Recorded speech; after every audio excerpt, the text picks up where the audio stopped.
नमस्कार। राजधानी लाइव में आप सभी का स्वागत है। राजधानी लाइव में सबसे पहले बात करेंगे हरियाणा की। बढ़ते कोरोना के मामलों को देखते हुए हरियाणा सरकार ने बड़ा फैसला लिया है। पंजाब और चंडीगढ़ के बाद अब हरियाणा सरकार ने भी प्रदेश में नाइट कर्फ्यू लागू करने की घोषणा की है और हरियाणा में रात 9 बजे से सुबह 5 बजे तक आम आदमी की आवाजाही पर रोक अब रहेगी। और इस बारे में खुद गृहमंत्री अनिल विज ने जानकारी दी है। राज्य में पुलिस सख्ती से लोगों से रात्रि कर्फ्यू का पालन करवाएगी। हालांकि इस दौरान आवश्यक सेवाओं में लगे कर्मचारियों की आवाजाही जारी रहेगी। रात्रि कर्फ्यू का आदेश प्रभावी हो चुका है। कर्फ्यू का उल्लंघन करने वालों पर कानूनी कार्रवाई भी की जाएगी। और बता दें कि हरियाणा में कोरोना ने विकराल रूप धारण कर लिया है। कोरोना ने हरियाणा में अगर पिछले 5 महीनों के रिकॉर्ड की बात की जाए तो वो भी तोड़ दिया है। लगातार जिस तरीके से बड़ी संख्या में कोरोना के मामले सामने आ रहे हैं, उसी को देखते हुए अब हरियाणा सरकार ने ये बड़ा फैसला लिया है।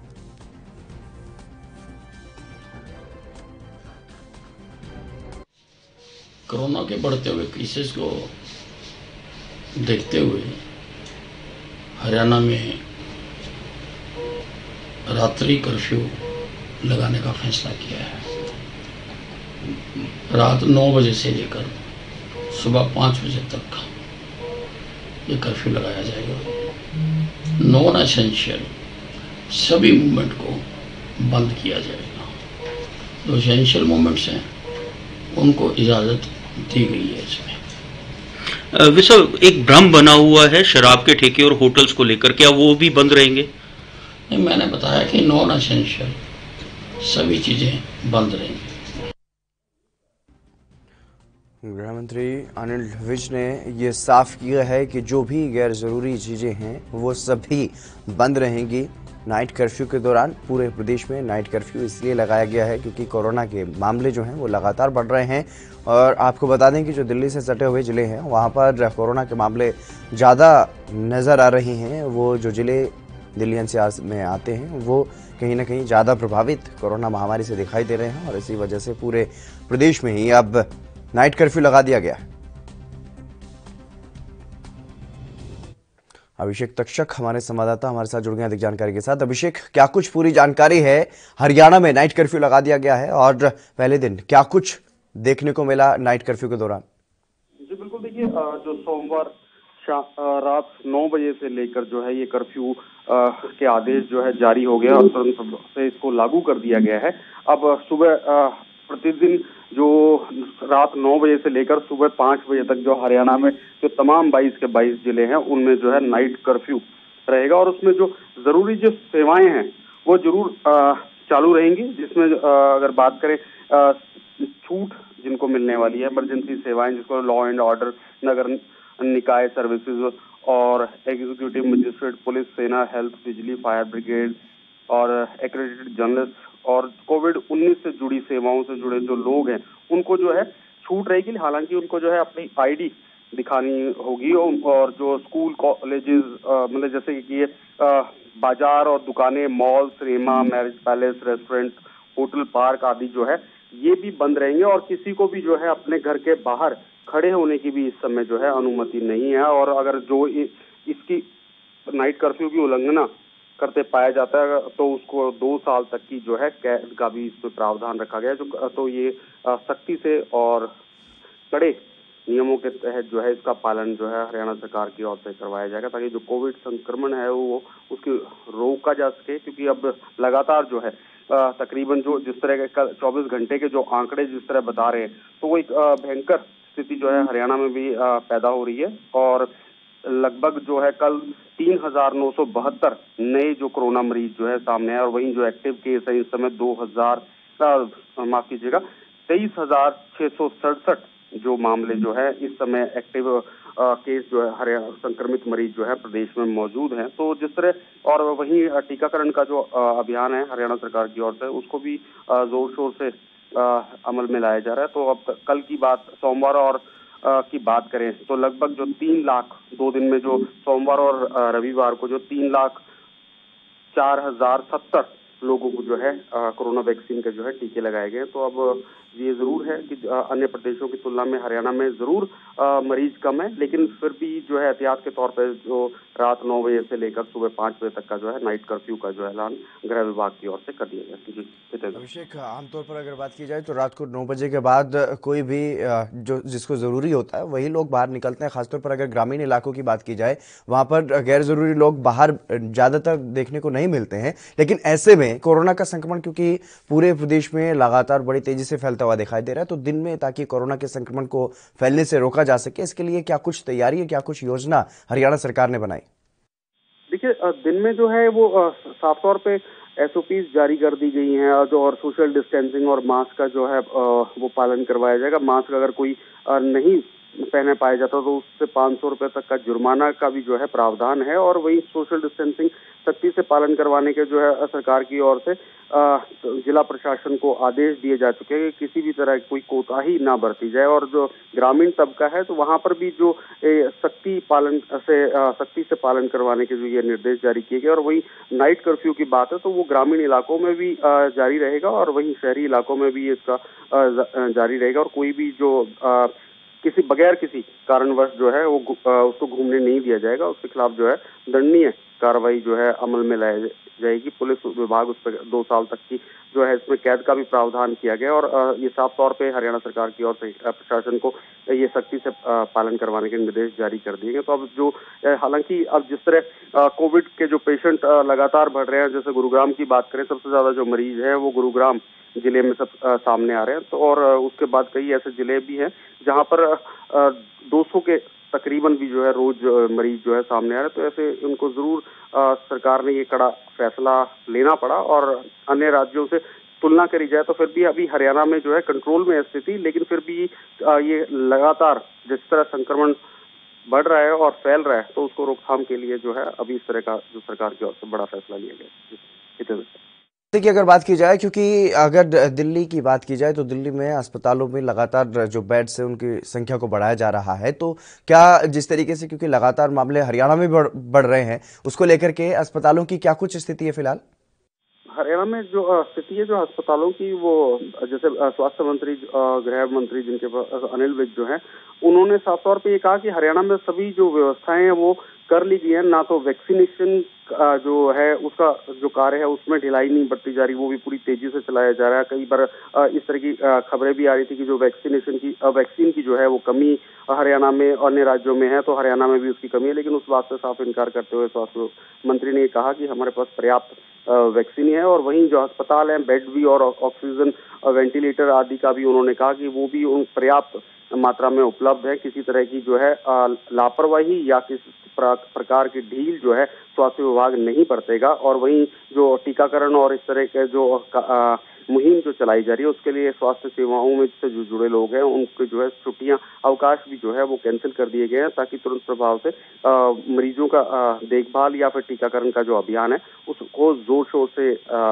अमल में लाया जा सके। और अस्पतालों की पूरी व्यवस्था है, उसमें बेड की भी किसी तरह की कोई कमी नहीं है। और जो अन्य उपकरण है या दवाइयां हैं वो भी पर्याप्त मात्रा में है, ये स्वास्थ्य मंत्री अनिल विज का कहना है। जी किसानों का और आंदोलनकारी किसान भले ही बीजेपी नेताओं का, हरियाणा सरकार में मंत्रियों का विरोध कर रहे हों, लेकिन हरियाणा के गृह मंत्री अनिल विज को उनकी भी चिंता है। वो साफ तौर पर ये कहते हुए दिखाई दिए पिछले कुछ दिन पहले की अगर बात की जाए तो, कि जो किसान आंदोलन कर रहे हैं उनको भी कोरोना से बचाना है। उनके लिए क्या कुछ दिशा निर्देश, क्या कुछ अपील किसानों से की जा रही है? बिल्कुल, देखिए साफ तौर पे जो बातचीत के लिए गृह मंत्री और स्वास्थ्य मंत्री अनिल विज ने जो है केंद्र सरकार को पत्र भी लिखा है, ताकि कृषि मंत्री जो है नरेंद्र तोमर, उनको पत्र लिख के उन्होंने बातचीत का जो रास्ता खोलने की बात कही है कि किसानों के साथ बातचीत करें, क्योंकि संक्रमण लगातार बढ़ रहा है पूरे देश में। जो इसमें लगातार इजाफा होता जा रहा है, संक्रमित मरीज सामने आ रहे हैं। तो ऐसे में जो, क्योंकि किसान आंदोलन चल रहा है और किसान भारी संख्या में जो दिल्ली बॉर्डर पे डटे हुए पिछले काफी महीने हो चले हैं उनको, और अब इस समय जो संक्रमण जिस तरह तेजी से बढ़ रहा है तो ये उनका संक्रमित होने का भी जो है एक भय है।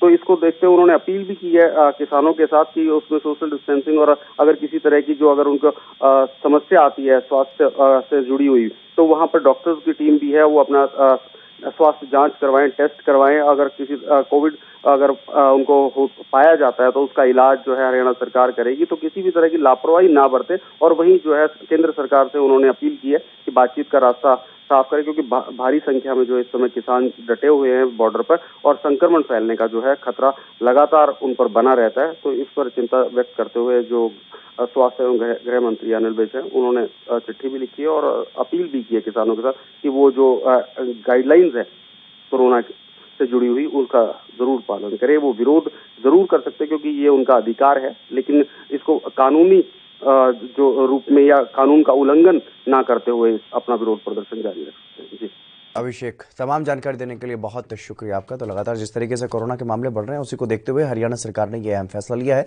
नाइट कर्फ्यू लगा दिया गया है ताकि कोरोना से लोगों को बचाया जा सके। बढ़ेंगे अगली खबर की तरफ। ड्रग्स मामले में एनसीबी ने फरार चल रहे टीवी अभिनेता गौरव दीक्षित और उनकी विदेशी महिला मित्र के खिलाफ लुकआउट नोटिस जारी किया है। इस मामले में एनसीबी पिछले कुछ दिनों से दोनों की तलाश कर रही है, लेकिन अभी तक दोनों के बारे में कोई जानकारी हाथ नहीं लग पाई है।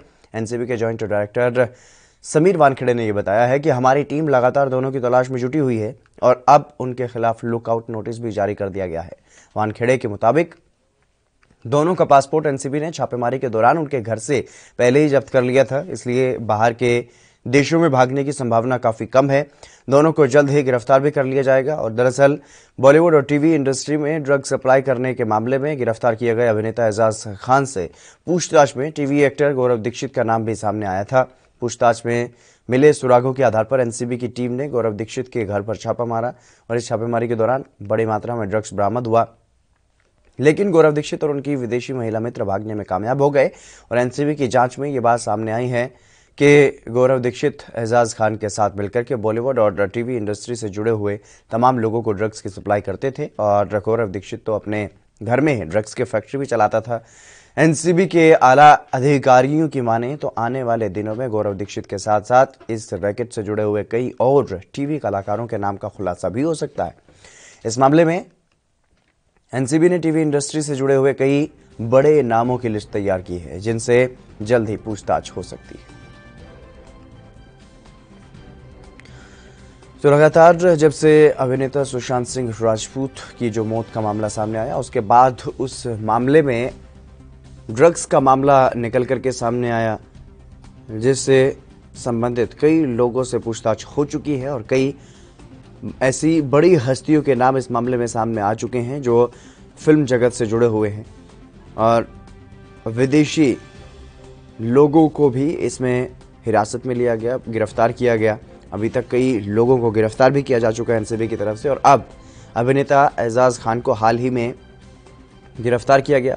एजाज खान से पूछताछ चल रही है, उसी में यह खुलासा हुआ है कि टीवी अभिनेता गौरव दीक्षित और वो दोनों मिलकर के बॉलीवुड से और टीवी इंडस्ट्री से जुड़े हुए तमाम लोगों को ड्रग्स की सप्लाई करते थे। इस मामले में छापा भी मारा गया, रेड की गई थी गौरव दीक्षित के घर पर, लेकिन गौरव दीक्षित अपनी विदेशी महिला मित्र के साथ घर से फरार हो गए। उसके बाद से लगातार एनसीबी की टीम उनकी तलाश में है और अब उनके खिलाफ लुकआउट नोटिस भी जारी किया गया है। गौरव दीक्षित और उनकी विदेशी महिला मित्र जो है, उन दोनों का पासपोर्ट उनके घर से जब्त कर लिया गया था एनसीबी की टीम की तरफ से और अब उनकी तलाश की जा रही है और साथ ही साथ लुकआउट नोटिस भी जारी कर दिया गया है, क्योंकि लगातार जो एनसीबी की तरफ से जो कार्रवाई इस पूरे मामले में की जा रही है उसमें एक के बाद एक कई अहम खुलासे हो रहे हैं और कई बड़े नाम सामने आ रहे हैं, जिनमें से एक एजाज खान भी हैं और तमाम ऐसे बड़े चेहरे जिनकी संभावना इस पूरे नेक्सस में जुड़े होने की थी, उनसे पूछताछ हुई है, चाहे वो महिला कलाकार हों, अभिनेत्रियां हों, बड़े चेहरे और चाहे वो पुरुष कलाकार हों, जिनमें से एक एजाज खान भी हैं जिनकी हाल ही में गिरफ्तारी हुई है ड्रग्स के मामले को लेकर के और अब उन्हीं से पूछताछ में यह खुलासा हुआ है कि गौरव दीक्षित के साथ वो मिलकर के इस तरह के काम करते थे, ड्रग्स की सप्लाई करते थे और अब इसीलिए जो सुराग एनसीबी के हाथ लगे उनके आधार पर एनसीबी की तरफ से रेड की गई थी गौरव दीक्षित के घर पर, लेकिन गौरव दीक्षित अपने घर पर नहीं मिले और वो अपनी विदेशी महिला मित्र के साथ अपने घर से फरार हो गए रेड से पहले ही, लेकिन उनके घर से ड्रग्स मिली है और उनके पासपोर्ट भी जब्त कर लिए गए हैं। जिसके आधार पर एनसीबी के अधिकारी की तरफ से ये कहा गया है कि उनकी विदेश में भागने की संभावना कम है, क्योंकि उनके पासपोर्ट पहले ही जब्त कर लिए गए हैं। लेकिन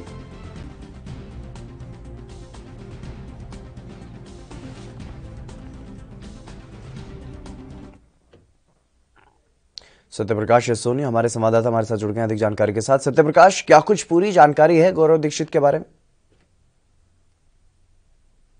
जीतन, देखिए, जिस तरह से लगातार एनसीबी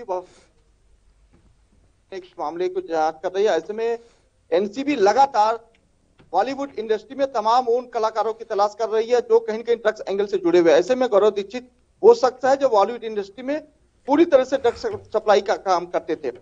ये पूरी जानकारी एजाज खान के जिस तरह से गिरफ्तार किया गया था उसके पास से तमाम जानकारी मिली थी कि इस पूरे मामले में कई और फिल्मी एक्टर ऐसे हैं और सीरियल एक्टर ऐसे हैं जो बॉलीवुड इंडस्ट्री में सिर्फ ड्रग्स सप्लाई करते हैं। जी सत्यप्रकाश, इसके अलावा क्योंकि जिस तरीके से एजाज खान की तरफ से ये जानकारी सामने आ रही है कि एजाज खान ने गौरव दीक्षित के नाम का खुलासा किया, तो इसके अलावा और कौन कौन से ऐसे नाम हैं जिनका खुलासा एजाज खान की तरफ से किया गया है, जिनको वो ड्रग्स सप्लाई किया करते थे? देखिए, जिस तरह से एजाज खान की गिरफ्तारी हुई उस दौरान एजाज खान ने कहा था कि वो ड्रग्स एडिक्ट नहीं है, ड्रग्स मामले में उनको जबरदस्ती फंसाया जा रहा है। ऐसे में एनसीबी में कड़ी पूछताछ के बाद ये जानकारी मिली कि सिर्फ एजाज खान ही नहीं बल्कि टीवी सीरियल के कई एक्टर ऐसे हैं जो लगातार बॉलीवुड इंडस्ट्री में ड्रग्स सप्लाई करते हैं, जिसमें सबसे बड़ा नाम गौरव दीक्षित का है। जो गौरव दीक्षित फिलहाल अभी फरार है, उनके साथ एक और अभिनेत्री है, उनकी भी तलाश कर रही है। लेकिन एनसीबी की जानकारी है कि ये लोग बड़े पैमाने पर जो ड्रग्स मुहैया करवाते हैं और बॉलीवुड इंडस्ट्री में एक एक करके जो है मुहैया करवाते हैं। जी सत्यप्रकाश, इसके अलावा अगर बात की जाए, क्योंकि ड्रग्स का ये मामला बॉलीवुड में तब से सामने आया जब से सुशांत सिंह राजपूत की मौत का मामला सामने आया, उसी में से ये एक नया एंगल निकल करके सामने आया कि ड्रग्स का नेक्सस जो है वो बॉलीवुड में काम कर रहा है। इस पूरे मामले में अब तक कितने लोगों की गिरफ्तारी हो चुकी है? देखिए, बॉलीवुड इंडस्ट्री में जिस तरह से ड्रग्स एंगल की जानकारी मिली थी उसके बाद एनसीबी लगातार करीब 6 महीने से बॉलीवुड इंडस्ट्री में तलाशी कर रही है। जिस तरह से मुंबई, महाराष्ट्र के कई इलाकों में लगातार एनसीबी छापे मारे गए, चाहे लोखंडवाला को फौजी इलाका कहा जाए या कुर्ला कमानी की बात किया या मुलुंड की बात किया जाता है, तमाम इलाकों में एनसीबी लगातार छापेमारी कर रही थी। इस दौरान एनसीबी को तमाम पुख्ते सबूत भी मिले हैं और अब तक कई करोड़ों के जो है ड्रग्स भी बरामद किए गए जो कहीं न कहीं बॉलीवुड इंडस्ट्री के तमाम सीरियल एक्टर और टीवी एक्टर से जुड़े हुए हैं। ऐसे में एनसीबी लगातार उन लोगों की तलाश कर रही है जिनका लिंक कहीं न कहीं एजाज खान से या फिर गौरव दीक्षित से है। जी सत्यप्रकाश, इसके अलावा अगर बात की जाए, गौरव दीक्षित इससे पहले जब उनके घर पर रेड हुई थी तो आखिरकार क्या वजह रही एनसीबी की तरफ से? इस बारे में कोई जानकारी दी गई कि आखिरकार किस तरीके से उन तक ये सूचना पहुंची कि एनसीबी की रेड होने वाली है, जिसकी वजह से वो वहां से फरार हो गए समय से पहले? देखिए, इसकी जानकारी तभी लग गई थी जब एजाज खान को गिरफ्तार किया गया था। एजाज खान की गिरफ्तारी के बाद 2 करोड़ रुपए के ड्रग्स भी बरामद किए गए थे। लिहाजा एनसीबी लगातार तलाश में थी कि एजाज खान से कितने लोग जुड़े हुए हैं। जैसे ही इनको पता लगा कि एजाज खान की गिरफ्तारी के बाद एनसीबी की तलाशी जो है अब बॉलीवुड इंडस्ट्री के तमाम सीरियल एक्टरों के साथ होने लगी है, उसको लेकर गौरव दीक्षित अलर्ट हो गए थे। उसके बाद उनकी जो दूसरी साथी है ड्रग्स एडिक्ट, वो भी कहीं कहीं फरार हो गई। ऐसे में एनसीबी लगातार उन दोनों को तलाश करे कि किस तरह से पूरे ड्रग्स को जो एंगल मिल रहा है उनको खंगाला जाए। जी, इसके अलावा इस बारे में कोई जानकारी गौरव दीक्षित के बारे में कि वो कहाँ जा सकता है, किस तरफ वो भाग सकता है, क्या उसके लिए कोई टीमें बनाई गई हैं पकड़ने के लिए? देखिए, एनसीबी की 3 टीमें बनाई गई है जिसमें खुद समीर वानखेड़े जोनल डायरेक्टर जो एनसीबी के हैं वो खुद इस पूरे मामले की लीड कर रहे हैं। लेकिन जानकारी मिल रही है कि जल्द ही गौरव दीक्षित की गिरफ्तारी की जा सकती है क्योंकि लगातार एनसीबी की कई टीमें जो इस पर काम कर रही है। लेकिन जिस तरह से भी बताया जा रहा है कि गौरव दीक्षित का पासपोर्ट और उनकी साथी महिला जो साथी है उसका भी पासपोर्ट जब्त कर लिया गया है। लिहाजा गौरव दीक्षित मुंबई से बाहर तो नहीं जा सकते, लेकिन ये माना जा रहा है कि आसपास के इलाके में गौरव दीक्षित छिपे होंगे। जी, इसके अलावा अगर बात की जाए, एनसीबी की तरफ से क्या कुछ योजना बनाई गई है ताकि इस पूरे मामले में जितने भी लोग मिले हुए हैं, जितने भी लोग संलिप्त हैं, उनकी गिरफ्तारी हो सके? देखिए, इधर एनसीबी लगातार गौरव दीक्षित और उनकी महिला साथी की जो सीडीआर खंगाल रही है कि किनसे इनके संबंध रहे हैं और किन किन लोगों के ड्रग्स सप्लाई करते हैं। ऐसे में उन लोगों को भी नजर रखी जा रही है जिनसे कहीं न कहीं गौरव दीक्षित, एजाज खान और वो महिला जो एडिक्टर है वो लगातार कहीं न कहीं जुड़ी हुई है। ऐसे में एनसीबी के माने तो एनसीबी लगातार उन पर नजर रख रही है कि गौरव दीक्षित की गिरफ्तारी होने के बाद तमाम और कई बड़े सितारे के नाम सामने आ सकते हैं। सत्यप्रकाश, इस पूरे मामले में जो गौरव दीक्षित की जो महिला मित्र है, विदेशी महिला मित्र, उनकी क्या कुछ भूमिका है? देखिए, ड्रग्स के जंजाल में जिस तरह से लगातार जानकारी मिल रही है कि विदेशों से ही ड्रग्स का जो है सप्लाई किया जाता है, विदेशों से ही ड्रग्स मंगाया जाता है, आयात निर्यात विदेशों से ही होता है। ऐसे में महिला जो ड्रग्स एडिक्ट है उसके ऊपर शक न हो, इसके लिए इस तरह की महिलाओं को उपयोग किया जाता है। जैसे में कि एनसीबी ने अब तक 12 से 13 महिलाओं को गिरफ्तार कर चुकी है, हालांकि वो जमानत पे भी है, लेकिन जो जानकारी मिल रही है कि एनसीबी ने अब तक 12 से 13 लोगों को गिरफ्तार किया, जो कहीं न कहीं बॉलीवुड सितारों या टीवी एक्टरों के साथ मिलकर ड्रग्स सप्लाई करने में अहम भूमिका निभाती थी। जी सत्यप्रकाश, तमाम जानकारी देने के लिए बहुत शुक्रिया आपका। चलिए बढ़ेंगे अगली खबर की तरफ। देश की राजधानी दिल्ली में लगातार कोरोना अपने पैर फैला रहा है और इसी के चलते दिल्ली के स्वास्थ्य मंत्री सत्येंद्र जैन ने दिल्ली के लोगों से अपील की है कि बहुत जरूरी हो तभी घर से बाहर निकलें और घर से जब भी बाहर निकलें तब मास्क जरूर लगाएं, बिना मास्क लगाए घर से बाहर ना निकलें और कोरोना को फैलने से रोकने में सहयोग करें। उन्होंने ये बताया है कि हमने पिछले हफ्ते 5000 बेड दिल्ली में बढ़ाए हैं और अस्पतालों में अभी 50% बेड उपलब्ध हैं। हम अभी और भी बेड बढ़ा रहे हैं। दिल्ली सरकार के मुताबिक कोविड केयर सेंटर के 5525 बेड में से केवल 190 बेड ही भरे हुए हैं। स्वास्थ्य मंत्री के अनुसार दिल्ली में जरूरत के अनुसार दिल्ली के अलग अलग स्थानों पर अस्थायी कोविड केयर सेंटर स्थापित किए जाएंगे और केंद्र सरकार से भी अपने अस्पतालों में कोविड बेड बढ़ाने का अनुरोध किया गया है। दिल्ली के स्वास्थ्य मंत्री सत्येंद्र जैन ने यह कहा है कि दिल्ली में सकारात्मकता दर 9.43% से भी ऊपर पहुंच गई है। वहीं दिल्ली सरकार ने बड़ा फैसला लेते हुए दिल्ली सरकार के 2 अस्पतालों को आंशिक रूप से और 4 अस्पतालों को पूर्ण रूप से कोरोना अस्पताल बनाया है और साथ ही 14 निजी अस्पतालों को भी पूर्ण रूप से कोरोना अस्पताल घोषित किया गया है। लगातार जिस तरीके से देश भर में कोरोना का कहर बढ़ रहा है, देश की राजधानी दिल्ली में भी कोरोना उतनी ही तेजी से पैर पसारने में लगा हुआ है। लेकिन दिल्ली सरकार की तरफ से बार बार दिल्ली के लोगों से ये अपील की जा रही है कि सावधानी बरतेंगे, सहयोग करेंगे कोरोना से बचने के लिए तो फिर दिल्ली में लॉकडाउन लगाने की ज़रूरत नहीं पड़ेगी। अगर सावधानी ना बरती गई तो दिल्ली में लॉकडाउन भी लगाया जा सकता है। और इसी के चलते अब क्योंकि कोरोना के मामले लगातार बढ़ रहे हैं, 10,000 से ऊपर कोरोना के मामले हर दिन सामने आ रहे हैं और इसी को मद्देनज़र रखते हुए दिल्ली में अब एक बार फिर से कोविड हॉस्पिटल जो हैं वो घोषित किए गए हैं। 20 ऐसे हॉस्पिटल जो कोरोना के लिए रिजर्व किए गए हैं। हालांकि कुछ आंशिक रूप से और कुछ पूर्ण रूप से कोविड अस्पताल घोषित कर दिए गए हैं, जिनमें से निजी अस्पताल भी हैं। राजीव तिवारी हमारे संवाददाता हमारे साथ जुड़ गए अधिक जानकारी के साथ। राजीव, क्या कुछ जानकारी है? लगातार जिस तरीके से दिल्ली में कोरोना के मामले बढ़ रहे हैं, उसी को लेकर के दिल्ली सरकार की तरफ से अहम कदम उठाया गया है, लोगों से अपील भी की गई है और कुछ अस्पतालों को कोविड अस्पताल भी घोषित कर दिया गया। देखिए, इस तरीके से लगातार जो कोरोना की स्थिति है वो बिल्कुल बिगड़ती है। इस तरीके से दिल्ली सरकार जो लगातार कहीं ना कहीं जनता से अपील करती नजर आ रही है।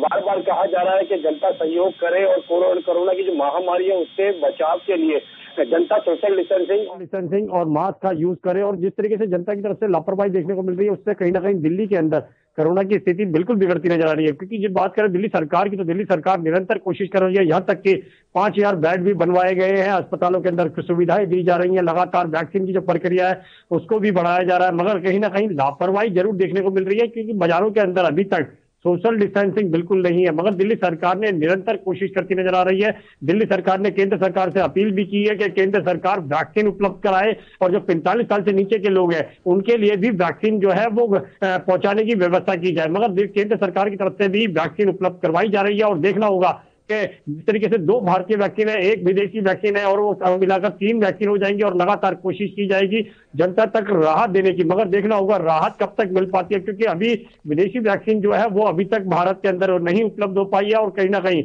उपलब्ध जैसे ही होगी वैसे ही सरकारें कोशिश करेंगी भारत की जनता तक पहुंचाने की। मगर जिस तरीके से बात करें दिल्ली के अंदर की तो दिल्ली के अंदर भी स्थिति बिगड़ती नजर आ रही है क्योंकि अभी तक 24 घंटे के अंदर 1100 से ज्यादा के आंकड़े आना कहीं ना कहीं दिल्ली सरकार की मुश्किलें जरूर खड़ा कर रहा है। मगर दिल्ली सरकार जनता से बार बार अपील कर रही है सोशल डिस्टेंसिंग और सैनिटाइजर और मास्क का यूज करें ताकि कोरोना जैसी महामारी से बच सके। मगर सोशल डिस्टेंसिंग के लिए कहीं ना कहीं बाजारों के अंदर ठोस कदम उठाने होंगे। जी, इसके अलावा अगर राजीव बात की जाए, क्योंकि लगातार जिस तरीके से बेड्स की संख्या की बात होती रही है, बेड की कमी की बात भी होती रही है दिल्ली में, लेकिन दिल्ली के स्वास्थ्य मंत्री की तरफ से क्या कुछ दावा किया गया इस पूरे मामले को लेकर?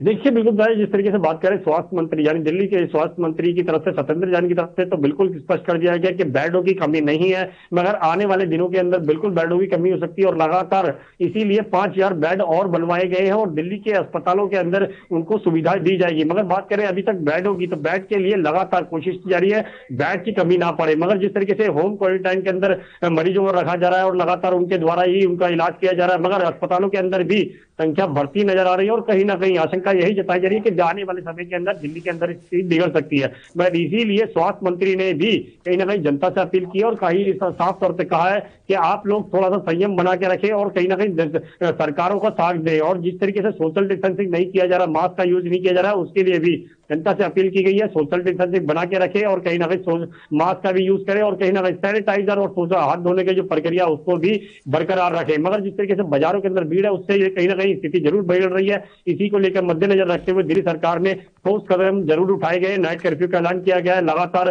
कहते हैं स्कूलों को बंद कर दिया गया है, कोचिंग सेंटर बंद कर दिए गए हैं, होटलों के अंदर 50% की गैदरिंग रखी गई है, शादी समारोह के अंदर भी कहीं ना कहीं 50 लोगों की ही अनुमति दी गई है, मगर अंतिम संस्कार के लिए 20 लोगों की अनुमति दी गई है। मगर जिस तरीके से दिल्ली सरकार कोशिश कर रही है उससे साफ जाहिर है आने वाले दिनों के अंदर स्थिति बिगड़ सकती है। इसीलिए दिल्ली सरकार बार बार, हम भी जनता से यही अपील करेंगे, सोशल डिस्टेंसिंग और सैनिटाइजर और मास्क का यूज करें ताकि कोरोना जैसी महामारी से बचाव हो सके। जी राजीव, तमाम जानकारी देने के लिए बहुत शुक्रिया आपका। राजधानी लाइव में बस इतना ही, आप बने रहिए एएनबी न्यूज के साथ।